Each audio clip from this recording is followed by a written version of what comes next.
Assalamualaikum warahmatullahi wabarakatuh. Alhamdulillah. Alhamdulillahirabbil alamin. Wa bihi nasta'inu ala umuri dunya waddin. Wassalatu wassalamu ala asrofil anbiya'i wal mursalin wa ala alihi sahbihi ajma'in. Amma ba'd.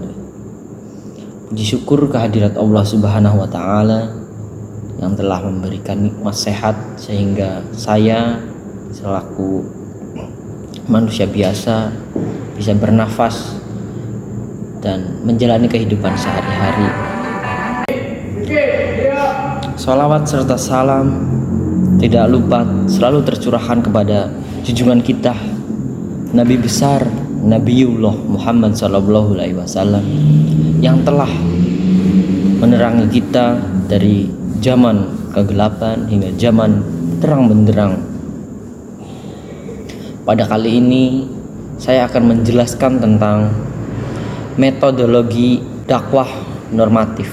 Adapun metodologi ini saya akan membahas tentang tiga metode, yaitu yang pertama metode istinbat, kemudian yang kedua yaitu iktibas, yang keempat adalah istiqroh.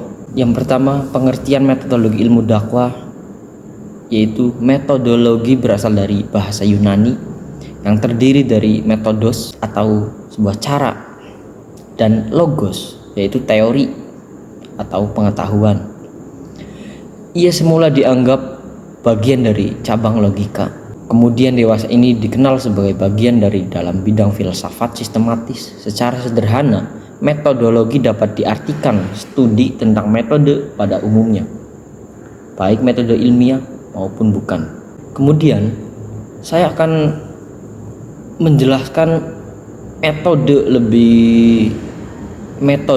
untuk dakwah menurut makalah yang saya buat, yaitu tentang bagaimana cara mendekatkan dakwah secara normatif. Yang pertama, perlu adanya sebuah survei dalam sebuah dakwah. Nah, metodenya itu untuk menyusun peta dakwah terlebih dahulu, yang merupakan sebuah kebutuhan yang sangat urgen sebelum kita berdakwah. Kemudian kita melakukan sebuah riset kecenderungan gerakan dakwah. Dalam metode ini, setelah peneliti melakukan generalisasi atas fakta dakwah masa lalu dan saat sekarang, serta melakukan kritik teori-teori dakwah yang ada, maka penelitian dakwah menyusun analisis kecenderungan masalah, sistem pola pengorganisasian dan pengelolaan dakwah yang terjadi masa lalu, kini, dan kemungkinan masa yang akan datang.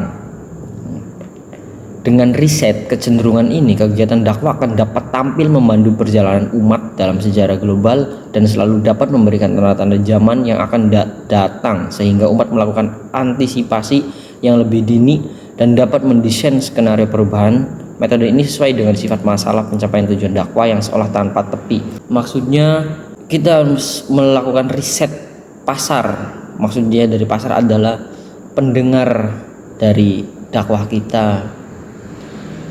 Para pendengar dakwah kita ini lebih ke apa? Seperti pada masa lalu kah, atau yang sekarang modernis kah, begitu. Nah, kemudian kita masuk ke metode istinbat atau manhaj istinbat. Metode manhaj istinbat yaitu proses penalaran dalam memahami dan menjelaskan hakikat dakwah dari Al-Quran dan hadis yang produknya berupa teori utama ilmu dakwah.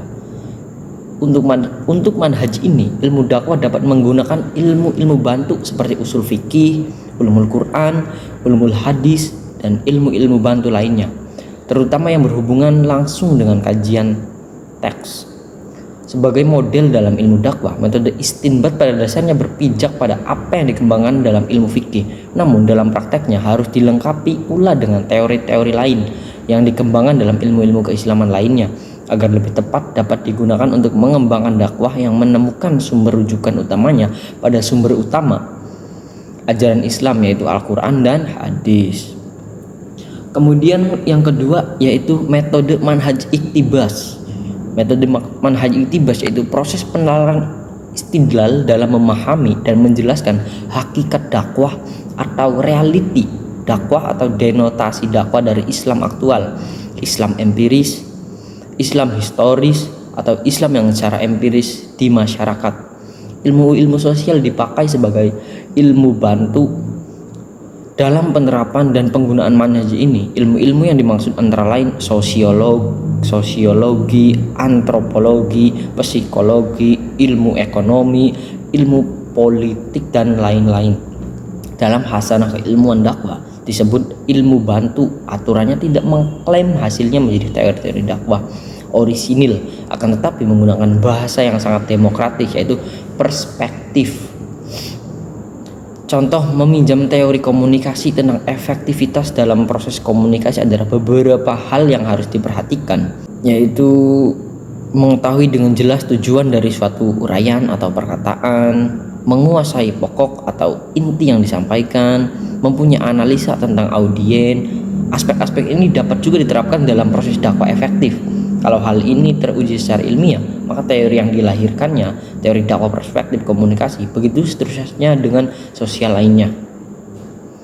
Kemudian yang terakhir ada metode istiqro, metode manhaj istiqro, yaitu proses penalaran dalam memahami dan menjelaskan hakikat dakwah melalui penelitian kualitatif dan kuantitatif dengan mengacu kepada teori utama dakwah, istinbats, dan teori turunan dari teori utama dakwah. Produk manhaj iktibas disebut teori menengah, sedangkan produk manhaj istiqro disebut teori kecil. Jika ditelaah lebih mendalam, ketiga metode tersebut tampaknya hendak mengakomodasi ilmu-ilmu keislaman dan ilmu-ilmu sosial modern. Teori-teori yang disumbangkan oleh ilmu-ilmu Islam antara lain teori mengenai pola pemahaman dan pemaknaan teks.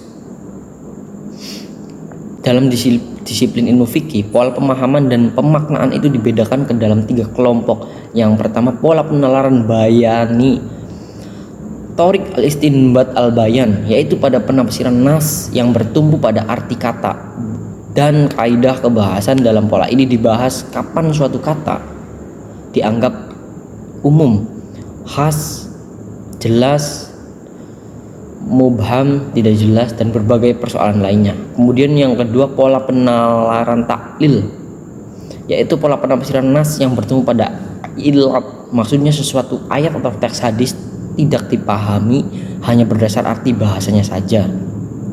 Kemudian yang tiga ada penalaran istislahi, yaitu pola penafsiran nas yang berusaha menghimpun berbagai ayat dan teks hadis yang saling berkaitan dan kemudian darinya ditarik suatu prinsip umum. Prinsip umum ini didedukasikan kepada kasus-kasus yang tidak bisa diselesaikan melalui nas secara spesifik. Nah, adapun dari semuanya penjelasan tersebut bisa saya simpulkan, yaitu yang pertama, sebelum melakukan pendekatan dakwah normatif, kita harus melakukan survei terlebih dahulu. Bertujuannya untuk mengumpulkan data sederhana dalam rangka menguji hubungan-hubungan variabel yang terlebih dahulu dihipotesiskan. Yang kedua, itu ada riset. Kemudian kajiannya menggunakan metode empiris bergerak dalam wilayah dan ayat-ayat kauniyah.